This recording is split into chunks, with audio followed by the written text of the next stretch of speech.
Kucing kesayangan pemberian suamiku dibuang ibu mertuaku. Tak lama sebelum suamiku meninggal, 2 hari kemudian, aku terdiam ketakutan saat kucing itu kembali dan menggali sesuatu. Apa yang ditemukannya membuat tubuhku gemetar. Ternyata, hujan di luar sana bukan sekadar air yang jatuh dari langit. Ia adalah amarah yang tertahan. Sebuah simfoni kekacauan yang memukul-mukul kaca jendela kamar kami tanpa ampun. Kilat menyambar, menerangi ruangan yang gelap gulita itu dalam sekejap, menciptakan bayangan-bayangan panjang yang menari mengerikan di dinding. Aku duduk di tepi tempat tidur, meremas jemariku sendiri hingga memutih. Ada rasa dingin yang merayap di tengkuku, bukan karena suhu pendingin ruangan, melainkan sebuah firasat. Sesuatu yang buruk sedang menguar di udara, tercium samar di antara aroma tanah basah dan ozon yang terbawa angin. Jantungku berdetak tidak beraturan, sebuah ritme kecemasan yang tak bisa kujelaskan alasannya. Jam dinding berdetak monoton, jarumnya sudah melewati angka 10 malam. Adam belum pulang. Biasanya, ia akan mengirim pesan jika terlambat, sekadar memberi kabar agar aku tidak menunggu dalam gelisah.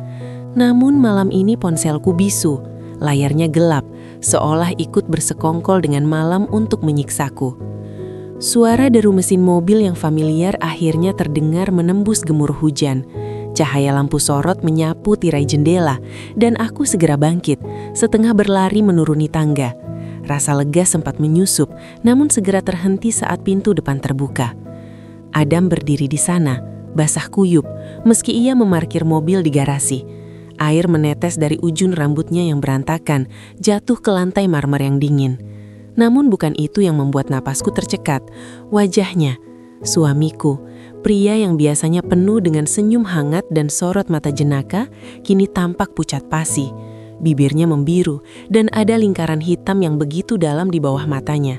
Seolah-olah seluruh energi kehidupan telah dihisap keluar dari tubuhnya. Di tangannya, ia memegang sebuah keranjang hewan berukuran besar. "Mas Adam?" panggilku lirih. Suaraku hampir tenggelam oleh suara guntur yang menggelegar. Kamu kenapa? Kamu sakit?" Adam tidak langsung menjawab. Ia meletakkan keranjang itu perlahan di lantai, gerakannya kaku dan berat. Ia menatapku, namun tatapannya kosong, menembus diriku seakan melihat sesuatu yang jauh di belakangku.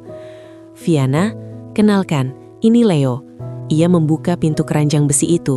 Dari dalam kegelapan kandang, sepasang mata berwarna ember menyala menatapku. Perlahan, sesosok makhluk keluar dengan anggun. Itu adalah seekor kucing, tapi ukurannya luar biasa besar. Seekor Maine Coon raksasa dengan bulu tebal berwarna keemasan yang tampak seperti singa kecil. Kucing itu, Leo, berjalan mendekatiku, mengendus ujung kakiku, lalu duduk tegak dengan dada membusung, seolah ia adalah seorang prajurit yang sedang melapor untuk bertugas. Aku menatap Adam dengan bingung. "Kucing? Mas, sejak kapan kita memelihara kucing? Kamu kan tahu aku..." "Dia bukan sekadar kucing, Viana," potong Adam cepat. Ia melangkah mendekat, mencengkram bahuku. Cengkramannya lemah, tangannya sedingin es. "Dia penjagamu. Mulai malam ini, dia akan selalu ada di dekatmu. Dia akan melindungimu saat aku tidak bisa." Kalimat itu menggantung di udara, menciptakan jurang ketakutan baru di dadaku. "Apa maksudmu, Mas? Tidak bisa melindungiku? Kamu mau kemana?" Tanyaku mendesak. Air mata mulai menggenang di pelupuk mataku.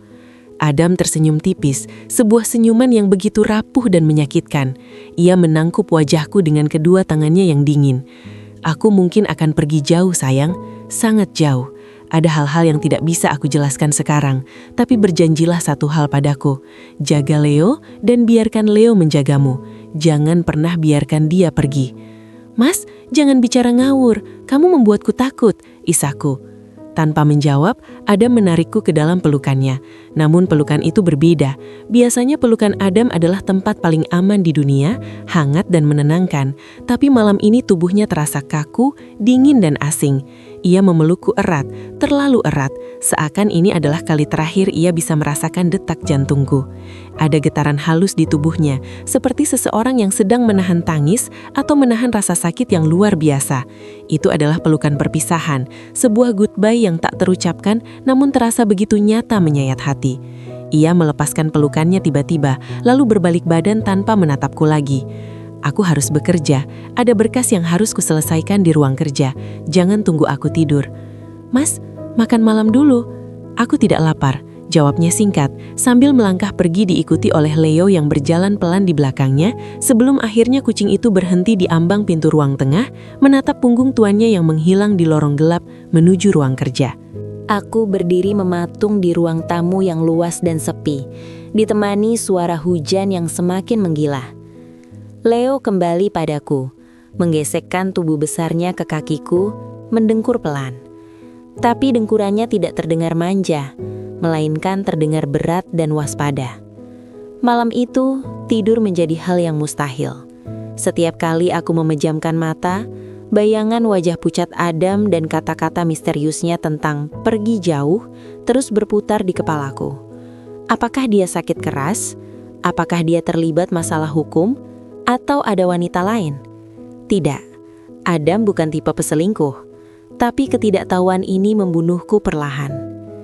Sekitar pukul 1 dini hari, rasa haus dan gelisah memaksaku turun dari tempat tidur. Aku berjalan jinjit keluar kamar, berniat mengambil segelas air di dapur. Rumah terasa lebih besar dan lebih menakutkan di malam hari. Bayangan furnitur tampak seperti monster yang bersembunyi. Saat melewati lorong yang mengarah ke ruang kerja Adam, langkahku terhenti. Pintu ruang kerjanya sedikit terbuka, membiarkan seberkas cahaya kuning redup jatuh ke lantai lorong yang gelap.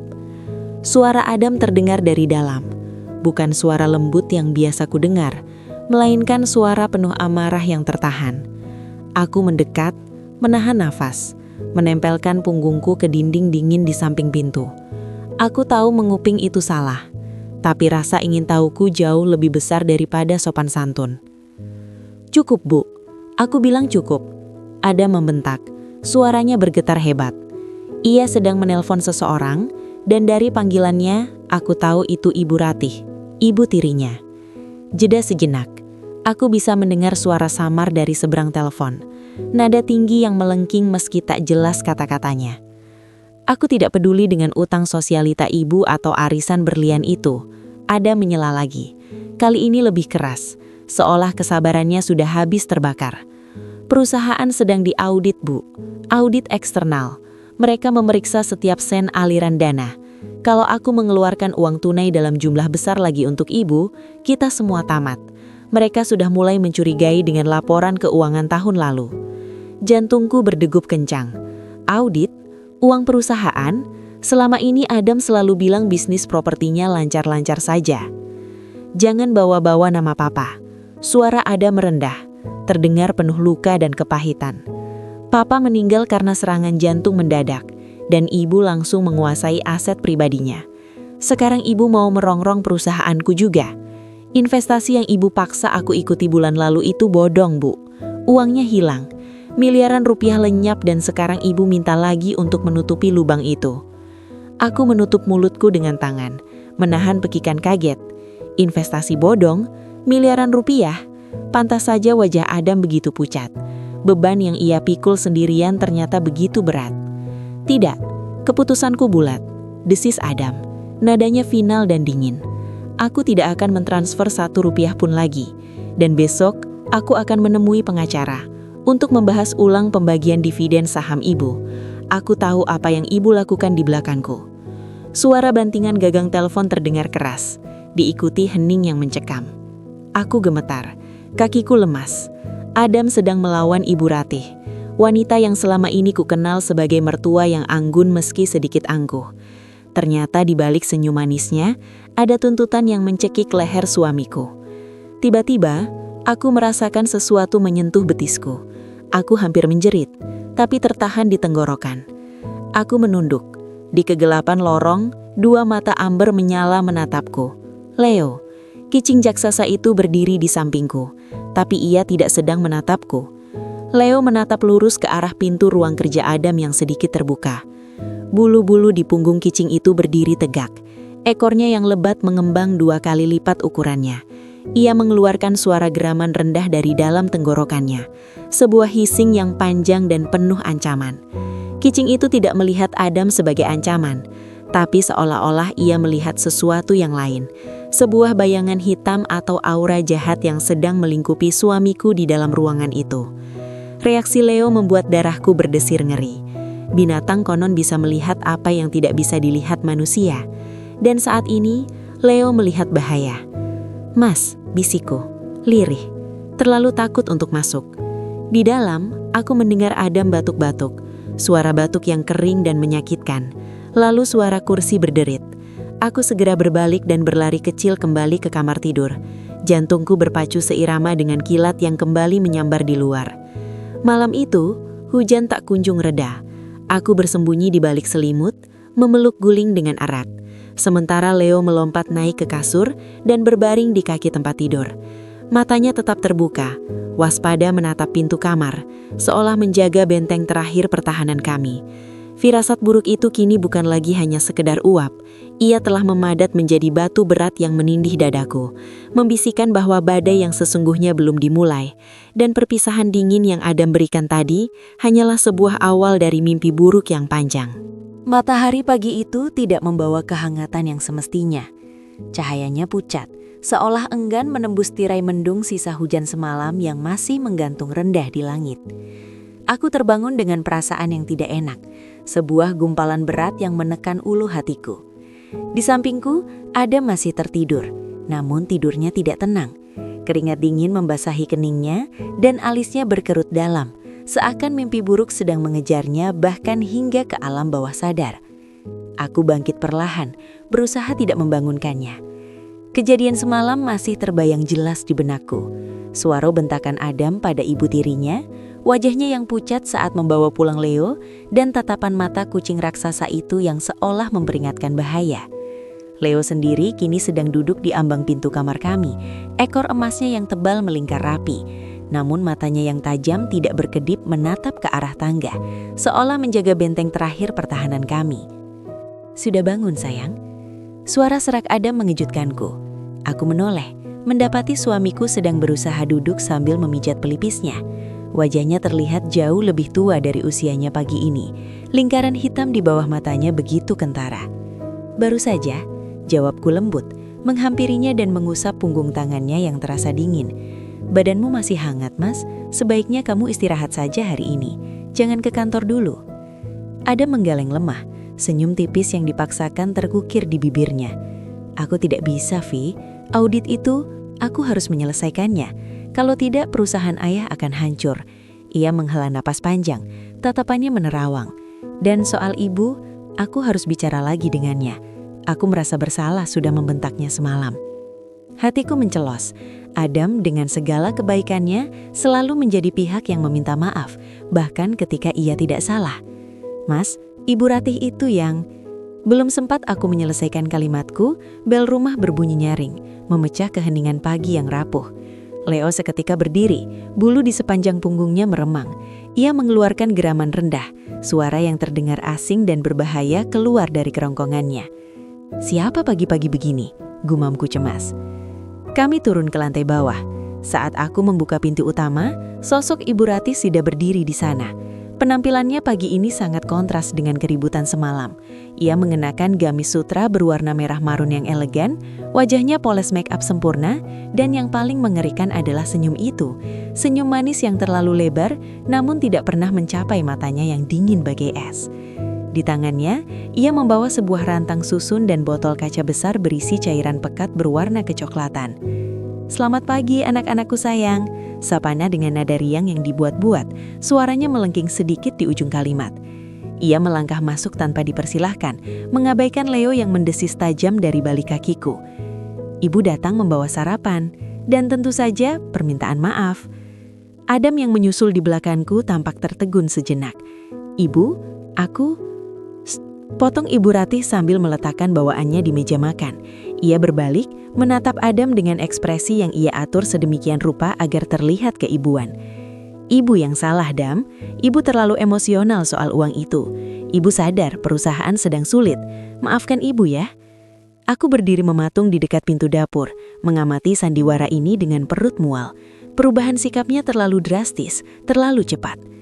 Adam tentu saja luluh seketika. Bahunya yang tegang perlahan rileks. Ia mendekati ibu tirinya dan mencium tangan wanita itu, menjempelkan sebagian rasa bersalah di Adam. Adam juga minta maaf, Bu. Adam cuma stres. Ibu mengerti. Nah, sebagai tanda damai, ibu buatkan jamu kesukaan almarhum papamu Bulu. Ingat kan, jamu beras kencur spesial dengan ramuan rahasia keluarga. Ini bagus untuk stamina dan menenangkan syaraf. Kamu pucat sekali, Nak. Ibu Rati menuangkan cairan pekat itu ke dalam gelas. Baunya seketika memenuhi ruang makan. Itu bukan jamu biasa. Ada aroma tajam yang menyengat hidung, bau herbal yang berbaur dengan sesuatu yang asing, seperti logam berkarat atau almond pahit yang terlalu kuat menutupi aroma kencur yang seharusnya dominan. Baunya tajam sekali, Bu. Komentarku pelan. Instingku berteriak menyuruh Adam menjauh. Ibu Rati menoleh kepadaku. Senyumnya tidak goyah sedikit pun, tapi kilatan matanya menajam. Ini resep keraton kuno, Viana. Memang begini aromanya kalau rempahnya asli dan dosisnya kuat. Kamu ini selalu saja curiga. Ia menyodorkan gelas itu kepada Adam. Minumlah, Dam, selagi hangat, supaya kamu kuat menghadapi audit hari ini. Anggap saja ini doa restu dari ibu. Adam menerima gelas itu. Ia menatap cairan keruh itu sejenak, lalu menatapku. Ada keraguan di matanya, tapi keinginan untuk menghormati ibunya jauh lebih besar. Mas, panggilku. Langkahku maju selangkah, ingin menepis gelas itu. Tidak apa-apa, Vi, cuma jamu. Ibu sudah repot-repot membuatnya. Tanpa menunggu lagi, Adam menenggak isi gelas itu. Ia meringis sedikit setelah tegukan pertama, mungkin karena rasanya yang pahit atau panas. Namun ia memaksakan diri menghabiskannya sampai tetes terakhir, demi menyenangkan Ibu Ratih. Pahit sekali, gumam Adam sambil meletakkan gelas kosong itu. Ia terbatuk seketika, memukul dadanya pelan. Namanya juga obat, Dam. Obat yang baik memang pahit, sahut Ibu Ratih. Ia sekarang duduk di kursi makan, tangannya terlipat rapi di atas meja. Matanya tidak lepas menatap Adam. Tatapan itu bukan tatapan kasih sayang. Itu adalah tatapan seorang peneliti yang sedang menunggu hasil eksperimen. 10 menit berlalu dalam percakapan basa-basi yang kaku.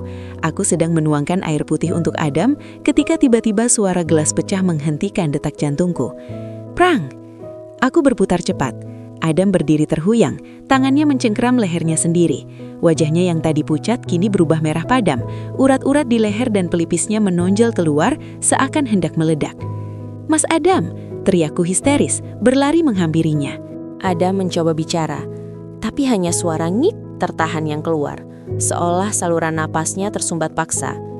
Tubuhnya ambruk ke lantai marmer yang dingin. Kejang-kejang hebat mulai menguasai dirinya. Mas Adam, ya Tuhan, kenapa ini? Aku berlutut di sampingnya, mencoba menahan kepalanya agar tidak terbentur lantai. Matanya terbelalak, pupilnya mengecil drastis, dan busa putih mulai keluar dari sudut bibirnya yang kini membiru dengan cepat. Ibu, tolong, panggil ambulans, cepat! Teriakku pada Ibu Ratih. Namun yang kulihat membuat darahku membeku. Ibu Ratih tidak bergerak, ia tidak panik, ia tidak berteriak. Ia hanya berdiri di sana, beberapa langkah dari tubuh anak tirinya yang sedang meregang nyawa, memandang ke bawah dengan tatapan kosong dan dingin. Tidak ada setitik pun empati di wajahnya, seolah ia sedang melihat seekor serangga yang sedang sekarat, bukan manusia yang baru saja mencium tangannya. Bu, kenapa diam saja? Telepon ambulans! Jeritku lagi, air mata mulai mengaburkan pandanganku. Tanganku gemetar hebat saat meraba saku celana Adam mencari ponselnya, karena ponselku tertinggal di kamar atas. Sudah terlambat, Viana. Suara Ibu Ratih terdengar datar, begitu tenang di tengah kekacauan ini. Mungkin serangan jantung, papanya juga begitu. Ini bukan serangan jantung, Mas Adam sehat. Aku berhasil membuka kunci ponsel Adam dengan tangan gemetar dan menekan panggilan darurat. Di lantai, tubuh Adam melengkung kaku dalam kejang terakhir yang mengerikan. Tangannya mencengkeram pergelangan tanganku begitu kuat hingga terasa sakit. Matanya menatapku dengan sorot ketakutan dan permohonan yang merobek jiwaku. Lalu, perlahan cengkeraman itu melemah. Tubuhnya terkulai lemas, napasnya berhenti. Mas Adam, bisikku, mengguncang bahunya. "Bangun, Mas, jangan bercanda, kumohon." Hening, hanya suara operator di telepon yang bertanya halo berulang kali. Duniaku runtuh detik itu juga. Langit-langit rumah serasa menimpaku, menghancurkan segala harapan dan masa depan yang kami bangun. Rumah sakit terasa seperti labirin putih yang menyesakan. Bau antiseptik yang tajam membuatku mual, mengingatkanku pada bau jamu terkutuk itu. Aku duduk di kursi tunggu koridor, tubuhku masih bergemetar, tatapanku kosong menatap lantai ubin. Dokter keluar dari ruang IGD dengan wajah muram. Aku langsung berdiri, meski kakiku terasa seperti jeli. "Dokter kami sudah berusaha semaksimal mungkin, Bu Viana. Tapi racun, maksud saya, zat yang masuk ke tubuh Pak Adam bekerja terlalu cepat. Sistem saraf dan pernapasannya lumpuh total dalam hitungan menit." Kata racun itu menggema di telingaku. "Racun?" Dokter itu mengangguk serius membetulkan kacamatanya. Gejala yang ditunjukkan, sianosis, kejang, mulut berbusa dan bau napas yang khas, ini tidak wajar untuk serangan jantung biasa. Kami mencurigai adanya intoksikasi akut. Untuk memastikan penyebab kematian dan jenis zatnya, kami sangat menyarankan untuk dilakukan otopsi. Ini juga prosedur standar jika kematian dianggap tidak wajar. "Lakukan, Dok," kataku cepat, suaraku serak. "Tolong periksa semuanya. Dia minum jamu sebelum..." "Tidak!" Suara bentakan itu datang dari belakangku. Ibu Ratih melangkah maju, wajahnya merah padam karena marah, atau mungkin pura-pura marah. Ia berdiri di antara aku dan dokter, memasang badan layaknya pelindung, padahal akulah yang tahu ia adalah pemangsa sebenarnya. "Tidak akan ada otopsi," tegas Ibu Ratih, menunjuk wajah dokter dengan telunjuknya yang lentik. "Anak saya sudah meninggal, jangan siksa jasadnya lagi dengan membedah-bedahnya seperti binatang percobaan. Kami keluarga terhormat, kami tidak ingin aib ini diperpanjang." "Tapi Bu," sela dokter itu dengan sopan namun tegas, "istrinya setuju dan gejalanya sangat mencurigakan. Ini bisa jadi kasus hukum jika..." "Hukum apa?" potong Ibu Ratih lagi, suaranya meninggi hingga beberapa perawat menoleh. "Adam punya riwayat lemah jantung, ayahnya juga meninggal karena jantung, kakeknya juga. Ini takdir Tuhan, jangan kalian cari-cari kesalahan hanya untuk memeras uang kami." Ia lalu berbalik kepadaku, mencengkram bahuku dengan kasar. "Viana, sadar kamu mau membiarkan tubuh suamimu dicabik-cabik pisau bedah? Kamu mau menunda pemakamannya berhari-hari hanya karena kecurigaan bodohmu? Dalam agama kita, jenazah harus segera dimakamkan. Kamu mau Adam tidak tenang di sana?"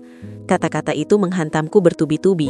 Manipulasi yang ia gunakan, agama, ketenangan Adam, kehormatan keluarga, semuanya dirancang untuk membungkamku.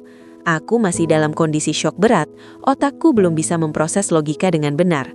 Bayangan tubuh Adam yang dibedah membuat perutku mulas. Aku tergagap, air mata kembali tumpah. Aku tahu ada yang salah, aku tahu jamu itu penyebabnya. Tapi menghadapi dominasi Ibu Ratih saat jiwaku sedang hancur lebur adalah hal yang mustahil. "Lihat," Ibu Ratih berbalik lagi ke dokter, wajahnya kembali dipasang ekspresi duka yang palsu. "Sebagai ibu kandungnya, maksud saya, ibunya yang merawatnya, saya menolak otopsi. Siapkan surat kematiannya. Kami akan bawa jenazah pulang untuk dimakamkan segera." Dokter itu menatapku, seolah menunggu aku melawan. Tapi suaraku hilang.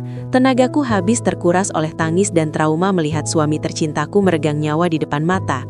Aku hanya bisa menunduk, membiarkan air mata jatuh ke lantai, sementara Ibu Ratih mulai mengurus administrasi dengan efisiensi yang mengerikan. Seolah-olah ia sudah mempersiapkan skenario ini sejak lama. Di kejauhan, di luar jendela rumah sakit, awan hitam bergulung semakin pekat. Hujan akan turun lagi, dan aku tahu badai yang sebenarnya baru saja mulai di dalam rumahku sendiri. Adam sudah pergi, dan kini aku sendirian bersama pembunuhnya. Tanah merah di makam Mas Adam masih basah. Namun air mataku rasanya sudah kering, terkuras habis oleh duka yang menghantam bertubi-tubi. Rumah besar yang dulu kami bangun dengan penuh cinta, kini terasa dingin dan asing, seolah dinding-dindingnya pun turut berduka, atau mungkin ketakutan. Belum genap 3 hari sejak pemakaman, Ibu Ratih sudah mulai menunjukkan wajah aslinya. Topeng ibu yang berduka perlahan retak, menampakkan otoritas yang selama ini ia pendam di hadapan Mas Adam. Pagi itu udara di ruang tengah terasa berat dan menyesakan. Aku sedang duduk di sofa, memeluk lutut sambil menatap kosong ke arah foto pernikahan kami di dinding, ketika suara lengkingan Ibu Ratih memecah kesunyian. "Viana, singkirkan binatang menjijikan ini sekarang juga." Aku tersentak, jantungku berdegup kencang. Di sudut ruangan, Leo, Maine-Coon raksasa pemberian terakhir Mas Adam, sedang berdiri dengan punggung melengkung. Bulu emasnya berdiri tegak, dan ia mendesis rendah ke arah Ibu Ratih. Kucing itu seolah tahu siapa musuh sebenarnya di rumah ini. "Ibu, Leo tidak melakukan apa-apa." Suaraku parau, namun aku berusaha bangkit untuk melindungi satu-satunya peninggalan suamiku yang masih bernafas. "Dia hanya duduk di sana. Mas Adam memberikan Leo untuk menemaniku." "Menemanimu? Kucing ini hanya membawa sial. Lihat bulunya, pasti penuh virus dan bakteri. Adam meninggal karena penyakit aneh, dan ibu tidak mau kita tertular penyakit dari binatang liar ini," bentaknya. Tangannya berkacak pinggang dengan angkuh. "Lagi pula, rumah ini harus bersih. Ibu akan mengadakan pengajian rutin, dan keberadaan hewan berbulu ini mengganggu kesucian rumah." "Tapi Bu, ini amanah Mas Adam." Aku memohon, air mata kembali menggenang. "Tolong, biarkan dia di sini. Hanya dia teman Viana sekarang." "Amanah? Adam sudah mati, Viana. Orang mati tidak bisa mengatur orang hidup." Tanpa peringatan, Ibu Ratih menyambar sapu ijuk yang tergeletak di dekat dapur. Dengan kasar ia memukulkannya ke lantai, tepat di dekat kaki Leo. Leo mengeong keras, suara yang terdengar seperti jeritan tertahan, lalu melompat mundur. Namun Ibu Ratih tidak berhenti. Ia terus mendesak kucing malang itu ke arah pintu depan yang sudah ia buka lebar-lebar. "Keluar, keluar kau binatang kotor!" teriaknya histeris. Aku berlari, mencoba menahan lengan Ibu Ratih hingga aku terhuyung menabrak dinding. Tenaganya luar biasa kuat untuk wanita seusianya. "Jangan cengeng, dia kucing, dia bisa bertahan hidup di jalanan. Kalau dia mati berarti memang nasibnya." Dengan satu gerakan cepat, ia menendang pinggul Leo saat kucing itu terpojok di ambang pintu. Leo terlempar keluar, menggelinding di teras marmer yang dingin. Sebelum Leo sempat bangkit dan berlari kembali masuk, Ibu Ratih membanting pintu kayu jati yang berat itu tepat di depan wajahku. Blam! Suara pintu yang tertutup itu bergema seperti vonis mati. Aku terpaku, menatap serat kayu pintu dengan pandangan kabur. Di luar sana, langit bergemuruh, dan tak lama kemudian hujan deras turun mengguyur bumi, seolah langit ikut menangis bersamaku. Hilang sudah pelindungku. Rumah ini kini benar-benar menjadi penjara, dan aku terkurung bersama sipir yang kejam. Hari-hari berikutnya berlalu dalam ketegangan yang mencekam. Aku menarik diri, lebih banyak mengurung diri di kamar tamu, karena kamar utama, kamar kami, terasa terlalu menyakitkan untuk ditempati sendirian. Namun isolasi ini justru mempertajam indraku. Setiap malam, ketika jam dinding berdentang 12 kali, aku mendengar langkah kaki berat di lantai atas. Suara itu selalu menuju ke satu tempat, yaitu ruang kerja Mas Adam. Awalnya aku berpikir positif, mungkin Ibu Ratih merindukan anak tirinya. Tapi suara-suara yang menyusul bukanlah suara tangisan rindu. Itu suara laci yang ditarik paksa, kertas yang dilempar, dan benda-benda berat yang digeser. Kecurigaan yang sempat tertanam saat Ibu Ratih menolak otopsi, kini tumbuh subur menjadi keyakinan yang mengerikan. Wanita itu mencari sesuatu yang lebih berharga daripada kenangan. Didorong oleh rasa takut yang bercampur dengan keinginan untuk mencari kebenaran, aku memberanikan diri. Siang itu, saat Ibu Ratih pergi ke bank, katanya mengurus pemblokiran rekening Mas Adam, aku menyelinap ke ruang kerja. Ruangan itu berantakan, berkas-berkas perusahaan berserakan di lantai, buku-buku ditarik dari raknya. Tanganku gemetar saat memasang sebuah kamera kecil, sebuah nanny cam berbentuk dadu yang dulu pernah dibeli Mas Adam untuk iseng memantau Leo, di sela-sela tumpukan buku tebal di rak paling atas. Lensa kecilnya mengarah langsung ke meja kerja dan brankas dinding. Malam itu, badai kembali mengamuk di luar. Petir menyambar-nyambar, menerangi kamarku yang gelap dengan kilatan putih yang menyilaukan. Aku berbaring di tempat tidur, selimut menutupi tubuhku sampai leher. Mataku terpaku pada layar ponselku. Aplikasi kamera itu terhubung secara langsung. Di layar ponselku yang berukuran 6 inci, aku melihat pintu ruang kerja terbuka. Sosok Ibu Ratih masuk. Ia tidak mengenakan daster tidurnya, melainkan pakaian lengkap seolah siap pergi. Tapi wajah itu adalah mimpi buruk. Dalam tampilan hitam putih night vision, mata Ibu Ratih terlihat berkilat liar. Ia tidak lagi terlihat seperti ibu mertua yang manis. Ia menggeram, mulutnya komat kamit penuh amarah. "Di mana kau sembunyikan, anak bodoh?" Suaranya tertangkap samar-samar oleh mikrofon kamera, tapi cukup jelas untuk membuat bulu kudukku berdiri. Aku melihatnya menarik laci meja Mas Adam hingga lepas dari relnya dan membantingnya ke lantai. Ia mengacak-acak isinya, melempar map-map merah. Wasiat, sertifikat tanah, saham, desisnya. Ia menendang kursi kerja Mas Adam, kursi tempat suamiku biasa duduk bekerja hingga larut malam demi masa depan kami. Dasar pelit, kau pikir kau bisa menyembunyikan hartamu dari ibumu sendiri? Aku yang membesarkanmu setelah ayahmu mati, Adam. Semua ini hakku. Air mataku menetes membasahi bantal. Bukan karena sedih, tapi karena ngeri. Ternyata benar, kesedihannya palsu. Air matanya di pemakaman adalah sandiwara. Wanita yang kini mengamuk di layar ponselku adalah predator yang kelaparan. Marah karena bangkai yang ia incar tidak memberikan daging yang ia harapkan. Tiba-tiba, suara guntur menggelegar dahsyat, mengguncang jendela kamarku. Listrik di rumah berkedip sekali, lalu mati total. Layar ponselku menjadi satu-satunya sumber cahaya. Koneksi kamera terputus. Gelap gulita. Di tengah deru hujan dan angin yang menghantam kaca jendela, aku mendengar suara lain. Lirih, lemah, tapi sangat familiar. Krek, krek. Suara cakaran di pintu belakang, dekat dapur. Jantungku berhenti sejenak. Mungkinkah? Aku turun dari tempat tidur, menyalakan senter ponsel dan memberanikan diri keluar kamar. Lorong rumah terasa seperti terowongan hantu. Aku berjalan jinjit, takut langkahku terdengar oleh Ibu Ratih yang mungkin masih berada di ruang kerja di lantai atas. Aku menuruni tangga, menuju dapur. Suara cakaran itu terdengar lagi, disertai suara ngeong yang sangat parau, nyaris tak terdengar tertelan suara hujan.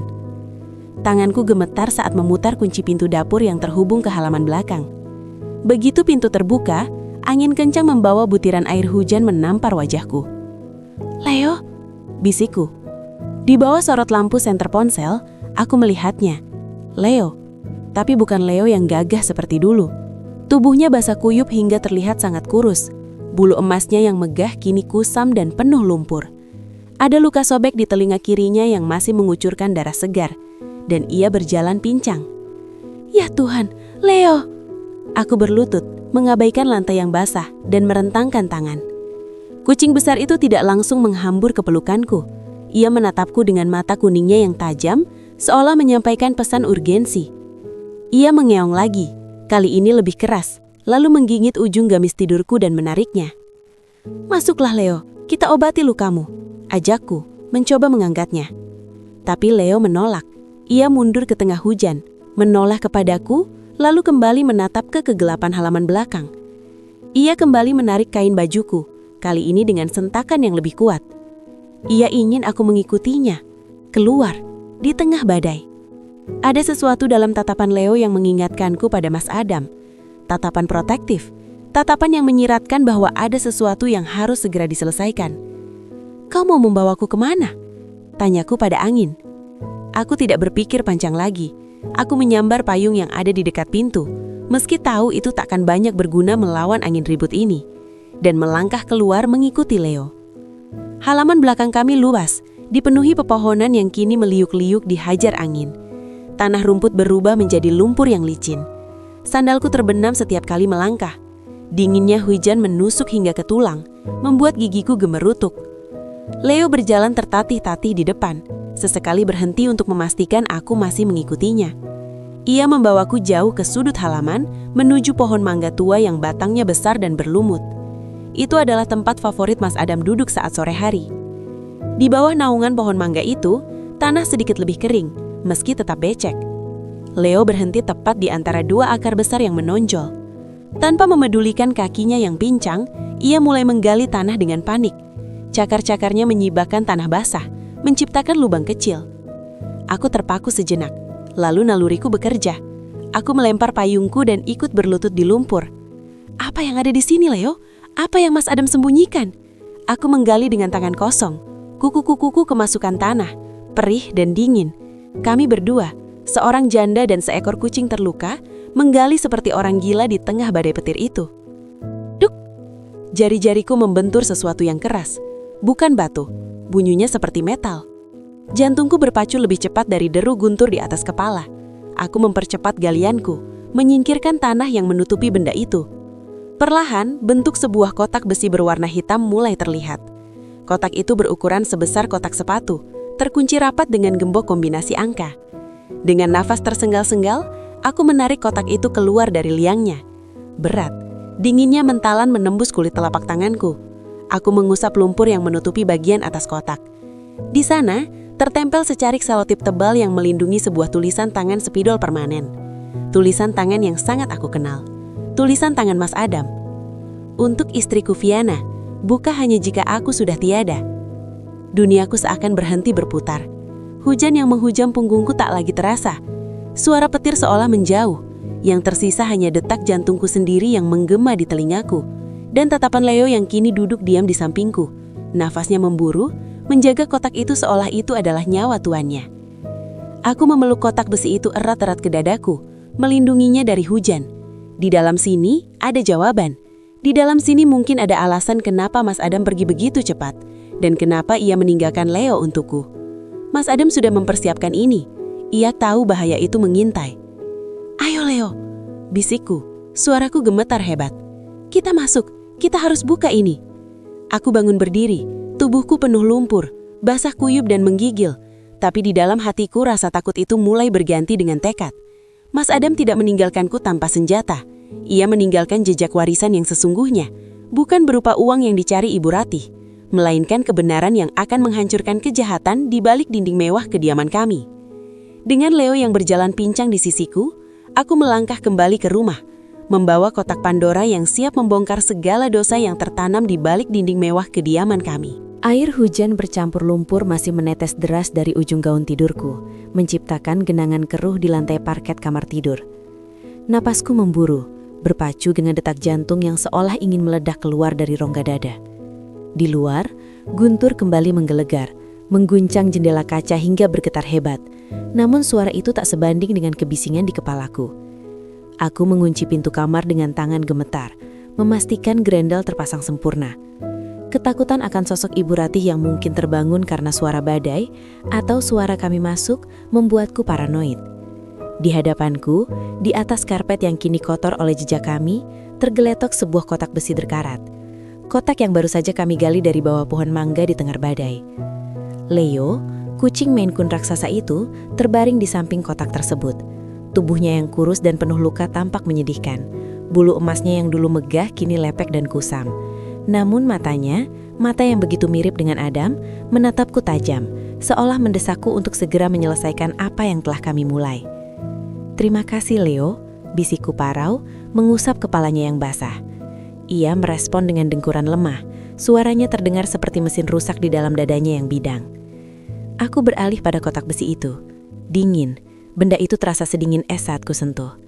Ada gembok kombinasi angka yang mengunci rahasianya. Adam tidak pernah memberitahuku tentang kotak ini, tidak pernah sekalipun. Namun, Adam bukanlah orang yang rumit dalam hal angka. Ia romantis dengan caranya sendiri yang kaku. Aku mencoba tanggal pernikahan kami. Klik, gembok tidak bergeming. Aku mencoba tanggal ulang tahunnya. Masih terkunci. Air mataku mulai menetes lagi, bercampur dengan sisa air hujan di wajah. Kepanikan mulai merayap. Bagaimana jika aku tidak bisa membukanya? Bagaimana jika Adam membawa kodenya sampai mati? Lalu, sebuah ingatan melintas. Malam itu di dermaga, saat Adam melamarku dengan wajah pucat karena gugup, bukan karena sakit. Tanggal itu, tanggal di mana ia berjanji akan melindungiku selamanya. Jari-jariku yang licin dan gemetar memutar angka-angka itu. 2, 10, 7, 0, 9. Ceklek. Suara logam yang terbuka terdengar begitu nyaring di kesunyian kamar. Tutup kotak itu terangkat perlahan, engselnya berdecit protes karena karat. Bau apek kertas tua dan logam menyeruak keluar, bercampur dengan aroma petricor yang melekat di tubuhku. Di dalamnya, tidak ada tumpukan uang atau perhiasan. Hanya ada sebuah amplop coklat besar dari sebuah laboratorium medis ternama dan sebuah alat perekam suara digital berwarna hitam, benda yang sering Adam gunakan untuk mencatat ide-ide bisnisnya saat menyetir. Tanganku terulur mengambil amplop itu terlebih dahulu. Kertasnya terasa lembab di pinggirannya. Di pojok kanan atas, tertera tanggal 2 minggu sebelum kematian Adam. Hasil pemeriksaan toksikologi, Adam Wiratama. Mataku menyusuri baris demi baris angka dan istilah medis yang rumit, hingga pandanganku terpaku pada satu baris yang ditandai dengan stabilo merah. Arsenik, AS, positif, high concentration, atau lethal dosage, detected over prolonged period. Duniaku berhenti berputar. Arsenik, racun. Aku membekap mulutku sendiri untuk menahan jeritan yang hendak lolos. Rasanya seperti ada tangan tak kasat mata yang meremas lambungku hingga hancur.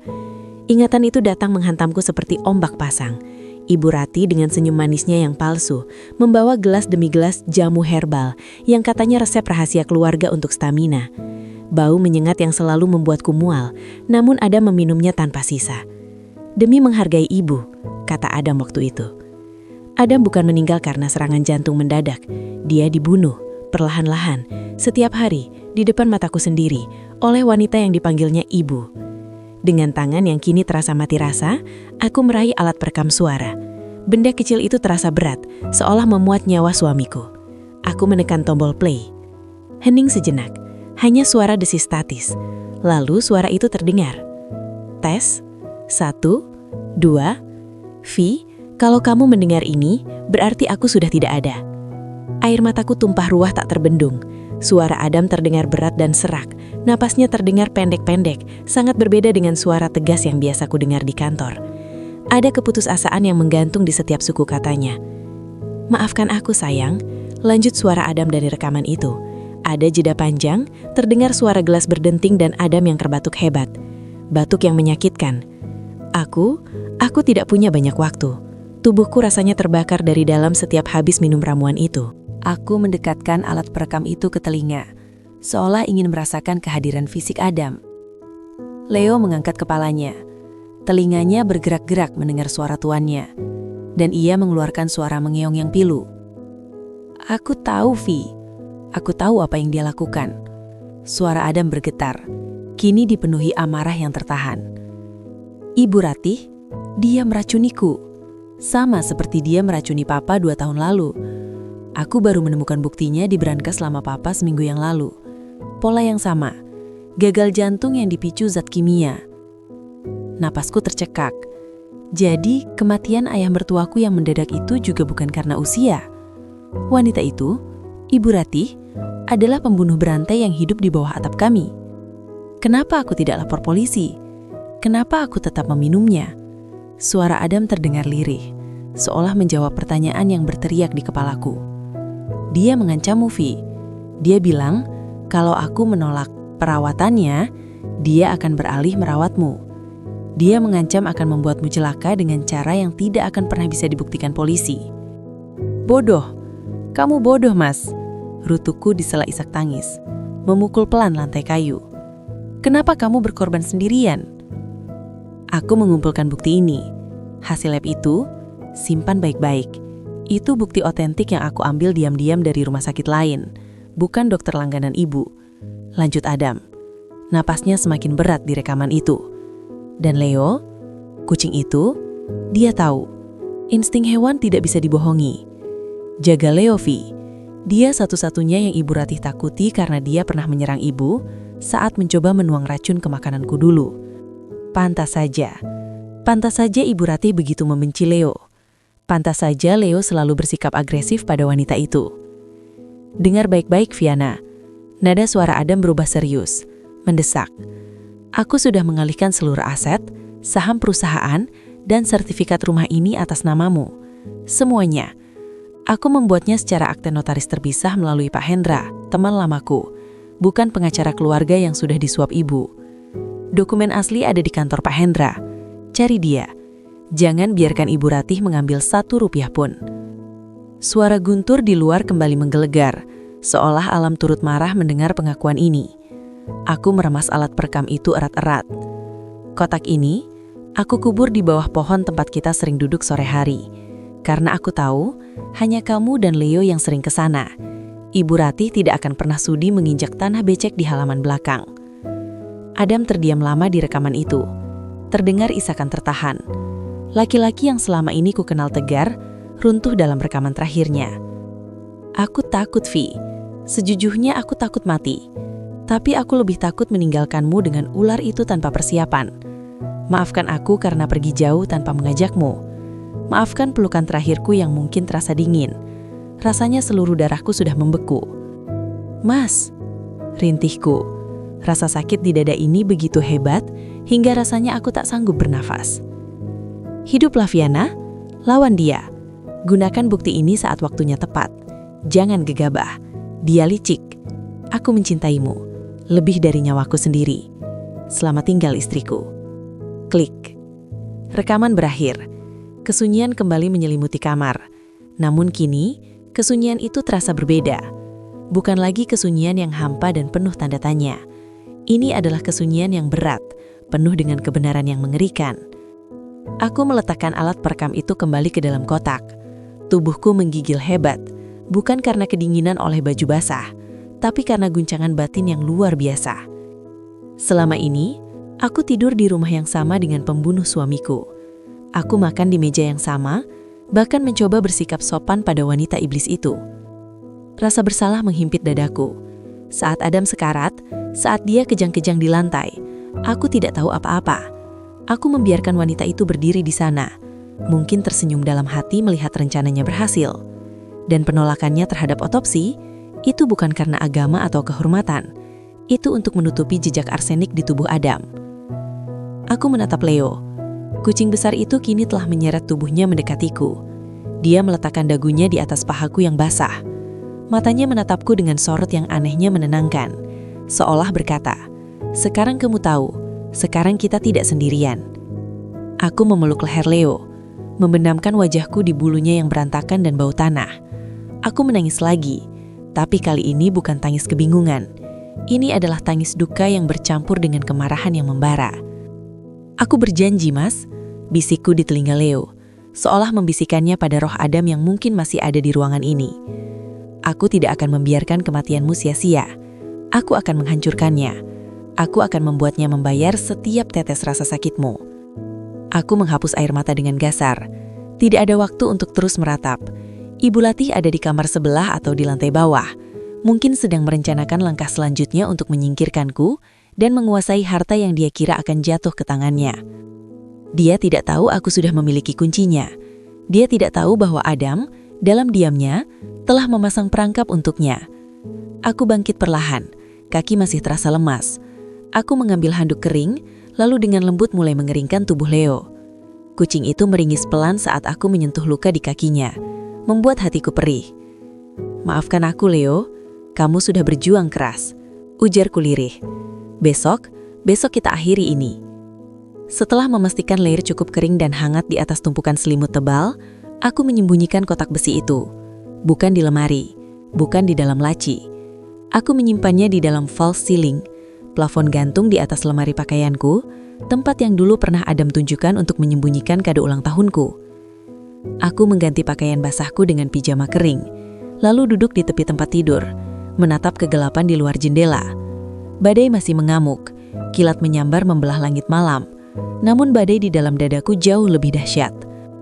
Aku memegang ponselku, menatap layar hitamnya. Besok, aku harus menghubungi Pak Hendra secepatnya. Tapi sebelum itu, aku harus bertahan hidup malam ini. Dan besok pagi, aku harus menghadapi Ibu Ratih dengan wajah tanpa dosa, seolah aku tidak tahu bahwa dia adalah monster yang telah merenggut separuh jiwaku. Tapi aku tidak sendiri. Aku menoleh ke arah Leo yang kini tertidur pulas karena kelelahan. Napasnya teratur. Penjaga setiaku telah kembali. Dan bersamanya, semangat Adam hidup dalam diriku. "Tunggu pembalasanku, Ibu," gumamku dingin. Mataku menatap tajam ke arah pintu kamar yang terkunci. Di balik pintu itu, musuhku sedang tidur nyenyak, tidak menyadari bahwa mangsanya kini telah berubah menjadi pemburu. Matahari sore merangkak lambat di ufuk barat, membiaskan cahaya jingga yang redup melalui celah-celah tirai ruang tamu. Namun, kehangatan cahaya itu tidak mampu menembus dingin yang merayap di tulang punggungku. Aku duduk di sofa beludru tempat Adam biasa menghabiskan sore harinya, menatap kosong ke arah lorong. Di saku celanaku, ponsel cadangan sudah kuatur sedemikian rupa, terhubung dengan aplikasi siaran langsung di media sosial yang sengaja kubuat akun privatnya menjadi publik beberapa jam lalu. Ribuan orang kini menunggu notifikasi dariku, berkat utas cerita yang kusebar secara anonim tentang kematian suami yang janggal semalam. Aku tahu waktunya telah tiba. Kotak besi berisi bukti kejahatan Ibu Ratih telah kusembunyikan di tempat aman di luar rumah, diitipkan pada Pak Hendra pagi-pagi buta tadi. Sekarang, aku adalah umpan. Langkah kaki terdengar, berat namun berusaha diredam. Aroma melati yang biasanya menenangkan kini tercium busuk di hidungku, bercampur dengan bau herbal yang tajam, bau yang sama yang menguar dari nafas Adam sebelum ia meregang nyawa. "Viana, sayang." Suara Ibu Ratih terdengar lembut, terlalu lembut, seperti madu yang melapis racun. Ia muncul dari dapur membawa nampan perak. Di atasnya, sebuah cangkir porselen cantik mengepulkan uap tipis. "Ibu buatkan teh chamomile khusus. Tamu terlihat pucat sekali seharian ini. Minumlah, biar tenagamu pulih." Aku menatap wajah wanita itu. Di balik kerudung rapi dan senyum keibuannya, aku kini melihat seringai serigala. Ia meletakkan cangkir itu di meja kopi di hadapanku. "Terima kasih, Bu." Suaraku serak, bergetar bukan karena rasa haru, melainkan menahan gejolak amarah yang mendidih di dada. Baunya agak berbeda dari teh biasa. Ibu Ratih tertawa kecil, namun matanya tidak ikut tersenyum. Tatapannya dingin, menyelidik. "Oh, itu resep rahasia keluarga Ibu. Campuran akar-akaran untuk menenangkan saraf. Adam dulu sangat menyukainya saat dia kecil. Ayo, mumpung hangat." Tanganku terulur lambat-lambat. Jantungku berdegup kencang, seolah memukul-mukul rusuk minta dibebaskan. Aku melihat sudut bibir Ibu Ratih berkedut, sebuah antisipasi keji menanti momen bibirku menyentuh cairan itu. Tepat saat jari-jariku menyentuh gagang cangkir itu, sebuah bayangan emas melesat dari atas lemari pajangan. Prang! Gerakan itu begitu cepat hingga mata manusia sulit menangkapnya. Leo, yang sejak tadi bersembunyi di ketinggian, menerjang meja dengan kekuatan penuh. Cangkir porselen itu terlempar, pecah berkeping-keping di lantai marmer putih. Cairan teh itu tumpah, dan dalam hitungan detik, sesuatu yang mengerikan terjadi. Cairan itu mendesis saat menyentuh lantai, meninggalkan noda hitam yang berbusa dan melepuhkan lapisan pelitur marmer. Bau menyengat bahan kimia seketika memenuhi ruangan, menusuk hidung dan membuat mata perih. Keheningan yang mencekam menyelimuti ruangan selama 3 detik. Aku menarik tanganku, pura-pura terkejut sambil menunjuk lantai yang berdesis. "Ibu, teh apa ini? Kenapa? Kenapa lantainya berasap?" Topeng itu runtuh. Senyum manis di wajah Ibu Ratih lenyap seketika, digantikan dengan ekspresi bengis yang belum pernah kulihat sebelumnya. Urat-urat di lehernya menegang.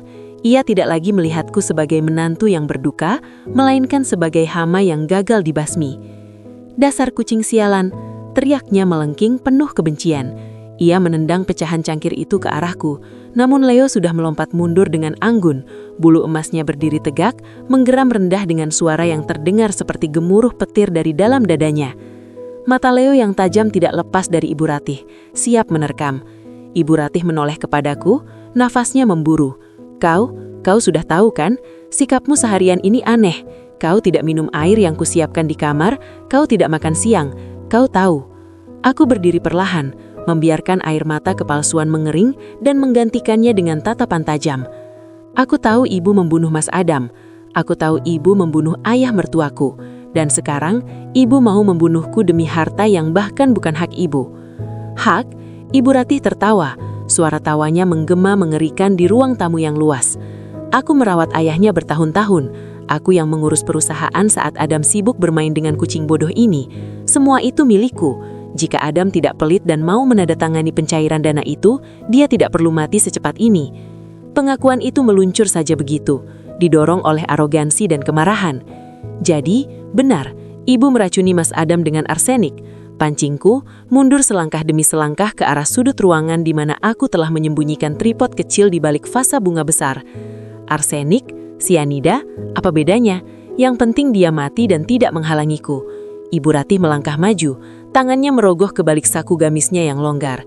Namun, alih-alih senjata, ia berbalik dan berlari ke arah saklar utama listrik di dekat dapur. Klik, rumah seketika gulita. Kegelapan total menelan kami. Hujan di luar mulai turun deras lagi, seolah alam turut menangis menyaksikan kekejaman ini.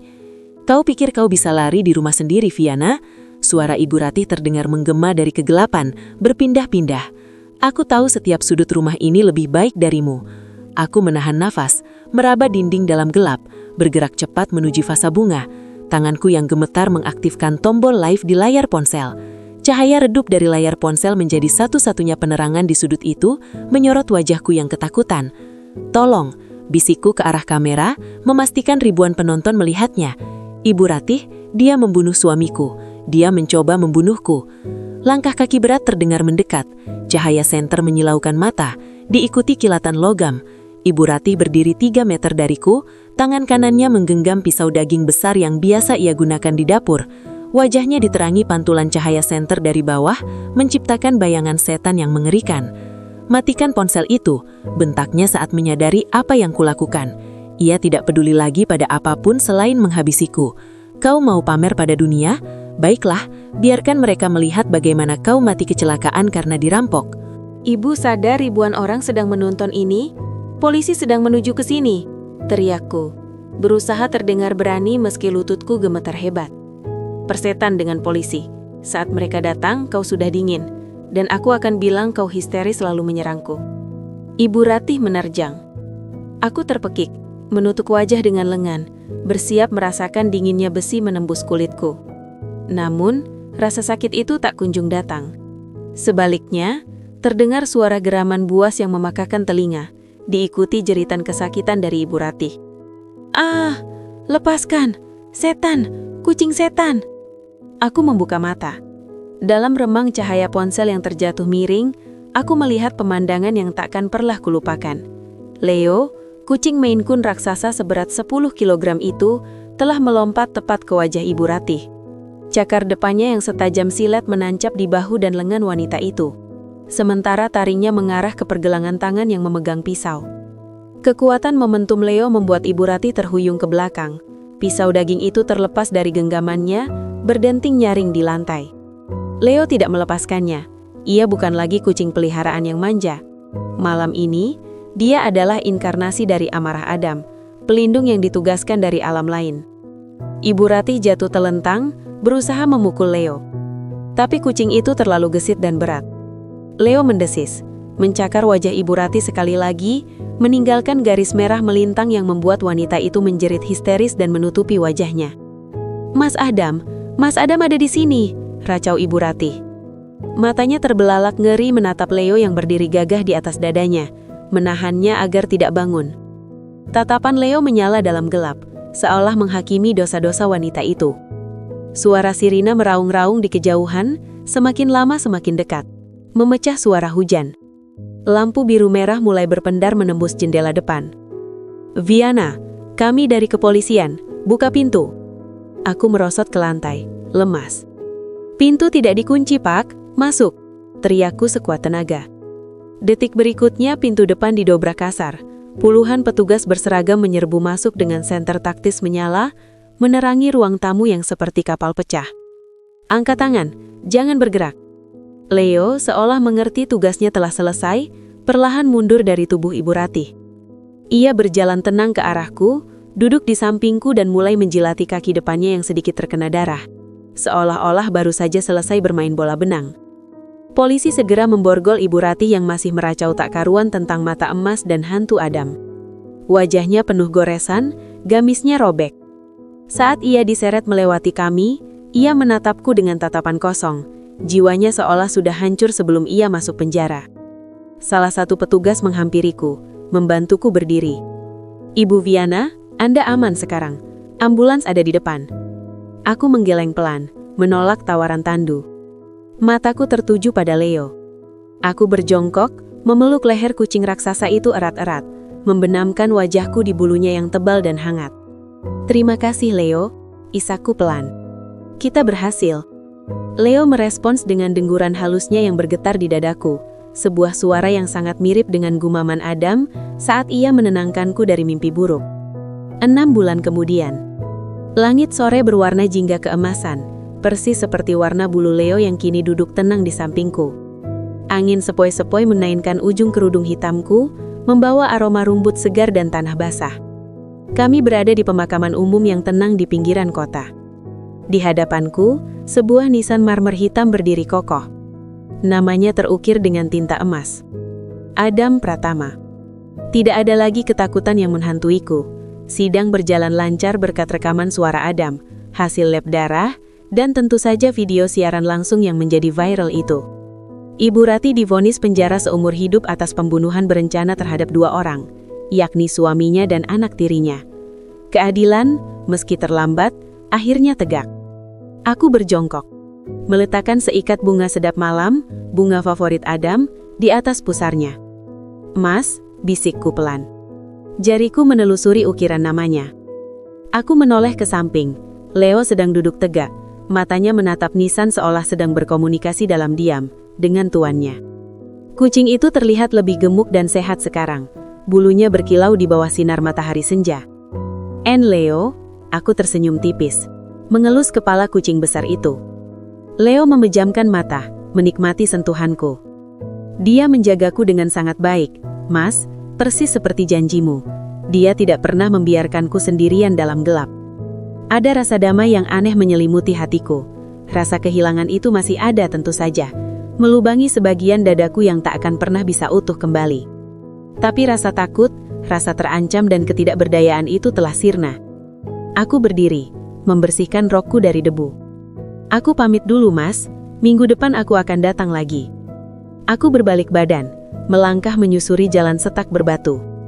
Leo bangkit, mengeong pelan ke arah makam seolah mengucapkan salam perpisahan, lalu berlari kecil menyusulku. Ekornya yang panjang dan berbulu lebat melambai-lambai dengan bangga. Di bawah langit yang mulai menggelap, aku berjalan dengan kepala tegap.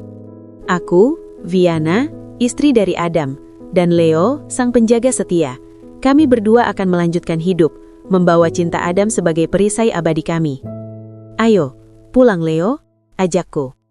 Dan untuk pertama kalinya dalam waktu yang lama, kata pulang terdengar seperti sebuah janji akan kedamaian, bukan lagi sebuah penjara ketakutan.